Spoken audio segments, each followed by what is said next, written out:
So, is Doncic coming back? I hope so. I like watching the Lakers play. Lots of good players, lots of good history. I lived in LA for a couple years, and it's always nice to see, the teams in the California West Coast area go at it. It's always fun. Doncic, massive player, not just presence, but like physically and how he works with the team and what he can do. Amazing that the Lakers got him, but he's out.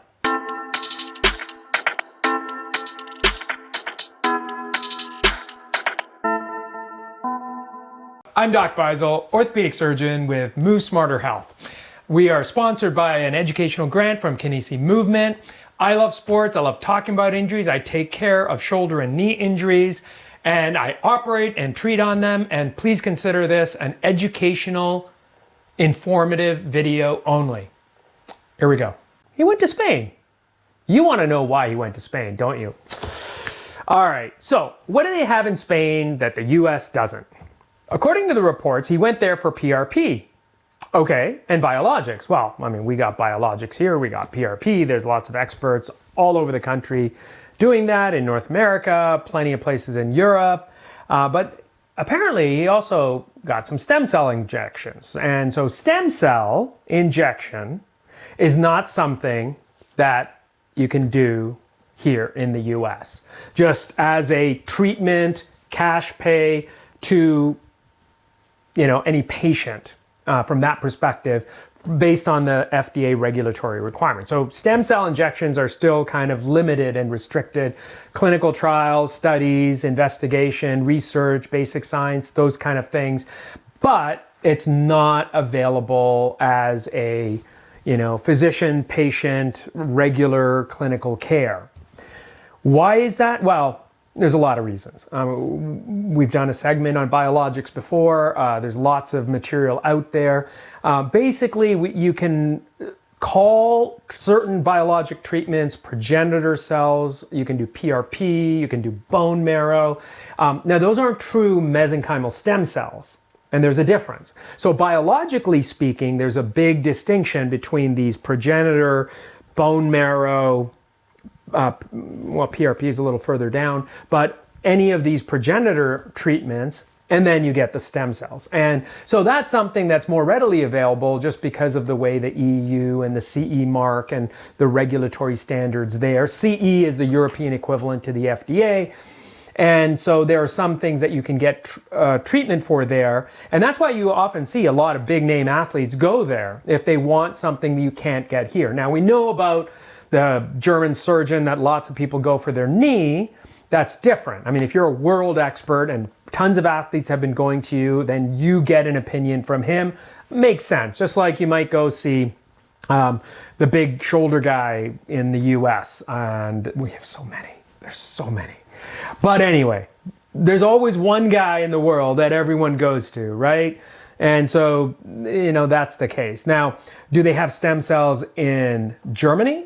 Do they have them in France? Do they have them in Italy? Do they have them in, Netherlands, Amsterdam? I can't say that for every country, but I know multiple European countries do have that. And there are experts in the world in the EU, including Spain, Italy, Germany. I think a lot of the work I've read about came out of Italy, Spain, Germany, Europe, and even from the UK in terms of some of the research and some of the experts out there. And maybe this is an expert that he knew, he was connected to, another athlete has been to, and that's typically what happens. There's experts all over the world. So whoever this guy is in Spain, I didn't see the name released of the physician he saw, and hey, that's HIPAA, that's between the patient and provider. If it's released, great. But if, say, one of your friends, colleagues, or other athletes has seen someone and they had a good experience, you're gonna go see that person. And it just kind of essentially steamrolls in that manner. So that's more than likely why he picked Spain, other than everything else about Spain. But yeah, I mean, he's got a hamstring injury. We've talked about hamstring injuries before. 4 to 6 weeks. Can he make it quicker and sooner because of the biologics and or stem cells or PRP or whatever it is that he got? Possibly. Data is variable all over the map. I think there are certain things you can claim in Europe for your products that you can't necessarily do because they're regulated differently with labeling and claims in the US. So there's a big disparity in that case. But I definitely hope he gets back and he comes back stronger, better, faster than ever, just so we can see the Lakers lose, right? I mean, that's ultimately what we want. See ya. What does he won't let me leave. He just had more questions. What does PRP do, or what does stem cells do better than PRP? So, great question. I mean, if you were to ask a true scientist, the data on stem cells is all over the map. What does it actually do? What we do know is in the body, when we're developing embryologically, mesenchymally from cells into human beings, mesenchymal stem cells are the original cells that kind of start breaking up. You've got the original 1 cell, 2 cell, multiple cells, and then it starts forming into a fetus and into a human being. Well, at some point, there are mesenchymal cells that led to nerve, muscle, bone, fat, all sorts of different progenitor cells. So the mesenchymal stem cells can do it all. So that's the idea of tapping into these cells that are at the beginning of the chain of cascades leading to a human being. So if you can take these mesenchymal cells and have them so to keep it simply, is that one thing we don't know about mesenchymal cells that well is how are they programmed and what causes certain things to happen. So one understanding or theory is that if you put it in the right place, it kind of says, oh, I'm in a house, I'm in a room, I've got lights and walls. Okay, I must be a certain person who probably needs to cook pizza, right? I should have said this is a pizza restaurant then, right? Yeah, probably. This is a pizza restaurant. Oh, there's a brick oven. I'm a pizza maker, right? So the mesenchymal stem cell sort of says, okay, I see some bone over here. I see some fat. I see cartilage. I see synovium. All right, what do I need to do? So it has that sort of, not brain, but it has the interconnectivity, however that works, in terms of communication with its surrounding environment. It takes almost like a snapshot of where it is and then essentially says, okay, this is what I need to do. This is broken, this needs repair, this is healing, this is right, this is wrong, let's fix this, clear that out, make this better, and produce these cells, muscle cells, say for hamstring, and fix it. Fix the problem, okay?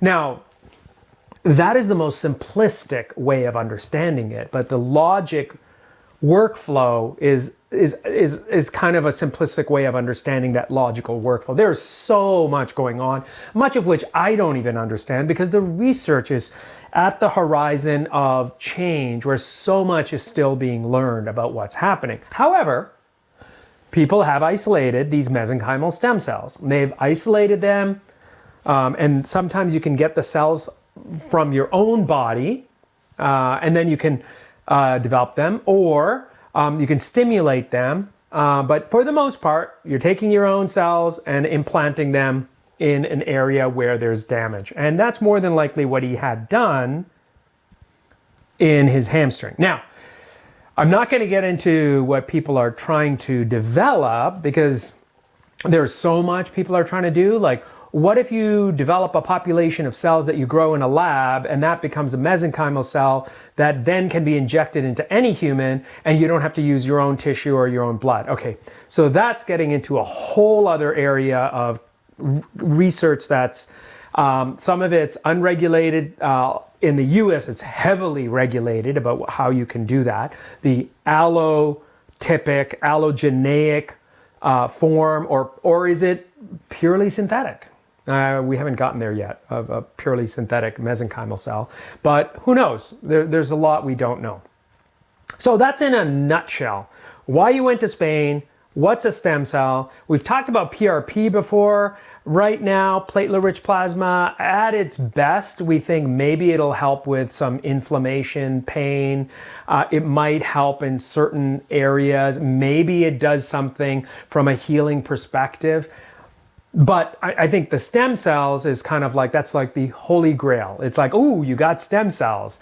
And you must be fancy to go all the way to Europe to get stem cells. And I think if you have the ability, the financial wherewithal, and the access to have treatment that, has shown some promise, then, and this is your career. I mean, if you don't recover from your hamstring, you will not play, okay? And if you will not play, then you don't have a career. So he's doing whatever he thinks in his best interest, flying out there, getting the treatment, even though it's not available in the US, it's available in Europe. Anything else? Well, since we're talking about the Lakers, we might as well talk about Austin Reeves and his oblique strain. Austin Reeves. Wait, we're not talking hockey, right? Not Austin Matthews and the Leafs, who got knocked out. They're not in the playoffs. Not yet. Do you believe this? Buffalo's in, Leafs are out. Okay, all right, we're talking Lakers. All right, okay. You couldn't help yourself. I couldn't help myself. All right. So what's an oblique? Well, there's so many obliques. I mean, was it the oblique in your abdominal thorax area? Was it a paraspinal oblique? Like, exactly which oblique muscle is it? And so, more than likely, it was one of the internal obliques or the external obliques in the area of your, abdomen, thorax area. And that allows you to do the twisting and moving. And I'll tell you, you strain that, oh, everything hurts. Everything hurts down to your core. So it makes sense. I mean, unfortunately, we have to handle all these sort of not so specific injuries and try and relay them to you because I'm not their team physician. I don't treat them. This is basically provided as education around the context of athletic injuries. He should be able to play. He's being a baby, right? Yeah, he's being a baby. Austin Reeves is grieving his oblique and not playing. Is that what you're telling me? Well, hey, if you haven't had an oblique injury, you have no idea what it's like. That's all I can say. It's one of those things. Like, it's like a Charlie horse, but it's a weird muscle that can hurt when you're breathing, when you're bending, when you're sleeping, when you're turning. You're just reaching and it'll just throw you off. So we could argue that, it's just a tiny muscle, get over it, take some anti-inflammatories. Sure. But, unless you get that loosened up and back in alignment, it takes time. Is it 4 to 6 weeks? Maybe. Is it longer? Maybe. Is it shorter? Maybe. It all depends. It depends on whether he's able to snap it back into place. Some people argue whether you're a chiropractor or a deep tissue, muscle tissue, kinesthetic worker in terms of realignment and fascial release. There's lots of different techniques, massage, whatever it is. If you can actually get that muscle out of its spasm, whatever spasm is so commonly used. What exactly is a spasm? Well, it's not really clear. What is a spasm? People sort of think, it's just the muscle, fibrillating or tightening and contracting, and it's just pulling and it's sore, it's tight, it's in spasm. And, it's not always clear what exactly is a spasm. Is it contraction? Is it a tear? Is there a strain? Is there any biochemical, physiological event happening when you have a spasm? Or is it just a bunch of neurons firing because something's tilted out of place? And I almost threw out my back right there. You would have seen it live, but I didn't because I am that strong in my core. Anyway, so obliques are painful. You can't just get over it, but hopefully he'll be back. And then we'll see the Lakers lose with both Reeves and Doncic in it, right? Right. So you say the Lakers are going to lose to the Rockets no matter what? I say that the Lakers will lose, and I'll leave it there.